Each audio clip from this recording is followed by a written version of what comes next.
Opa, então, vamos aqui ao capítulo 24 do livro Guia do Investimento, Robert Kiyosaki, tá? Então, vou falar aqui alguns pontos relevantes sobre o capítulo, né? Ele fala aqui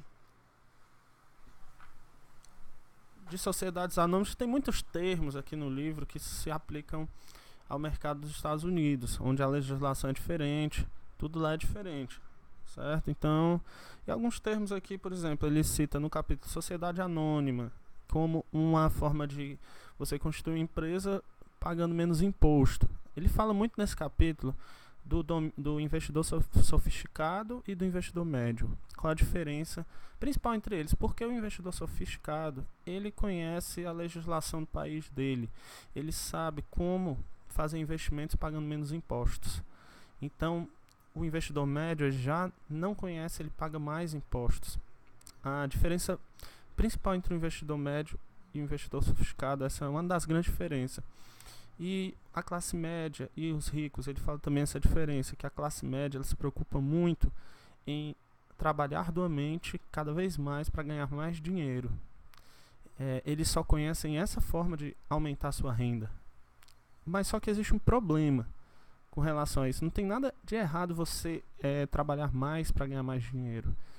Não existe nada de errado. Agora, o problema é que dessa maneira você acaba pagando muito imposto. Essa que é a verdade.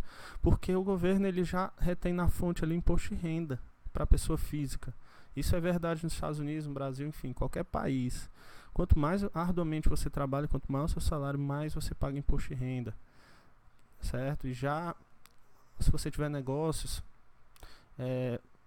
existe ali uma tributação menor. Tem como você legalmente, por exemplo, um exemplo prático aqui para o mercado brasileiro: fundos de imóveis, fundos imobiliários. Fundos imobiliários, até o momento, estou gravando esse vídeo, a renda proveniente de aluguel dos fundos imobiliários para pessoa física, ela é isenta de imposto de renda, certo? Ou seja, qual a diferença? Se você, por exemplo, comprar um imóvel da maneira tradicional e botar esse imóvel para alugar, e toda vida que você receber um aluguel, você vai estar pagando um imposto de renda. Ok? Isso é o que a maioria das pessoas fazem, o investidor medíocre, então o investidor médio. O que eles fazem, acabam pagando muito imposto. Já quem tem um conhecimento mais aprofundado sabe que existe essa legislação que favorece para quem tem fundos imobiliários. Então, esse é um exemplo.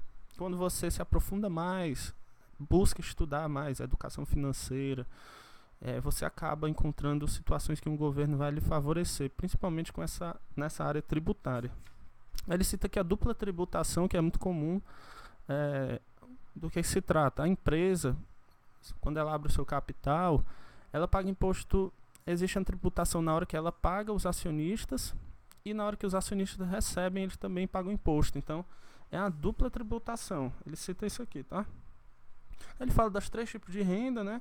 Que é a renda do trabalho, a renda passiva e a renda do portfólio. O pobre, ele conhece apenas a renda do trabalho, que é justamente a que paga impostos mais elevados. Renda passiva e renda do portfólio são 2 formas adicionais de renda que a grande maioria das pessoas não conhece. E elas não têm jamais esse tipo de renda. São rendas que você pode ter uma tributação menor em cima delas.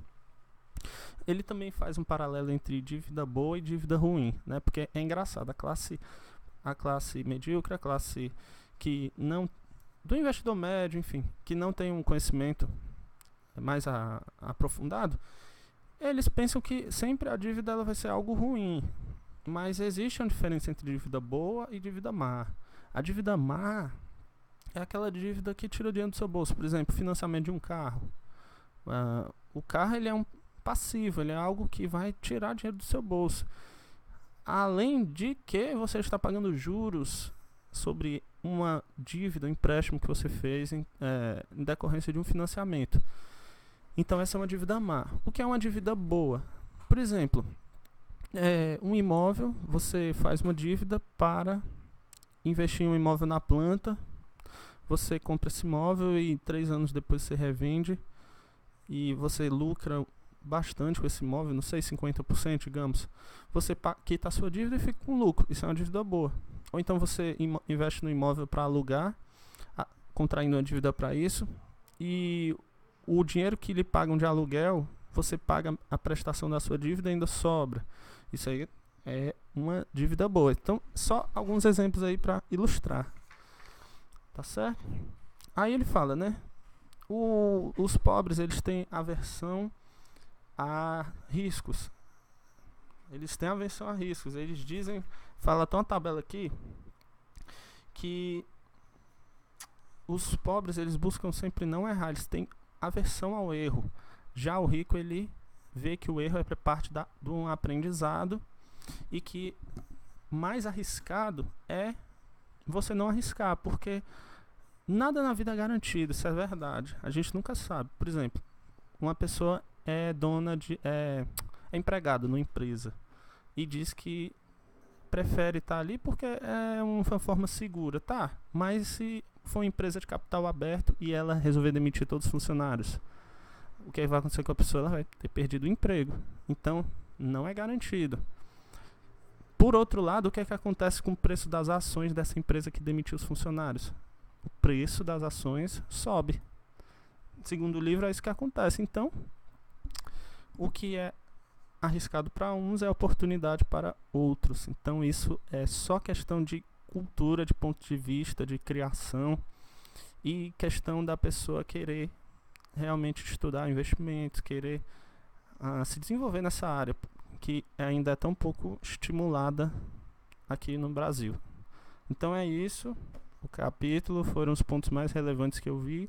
Espero que tenha passado o que fala do capítulo. Se você gostou, curte aí para ajudar o canal. Valeu!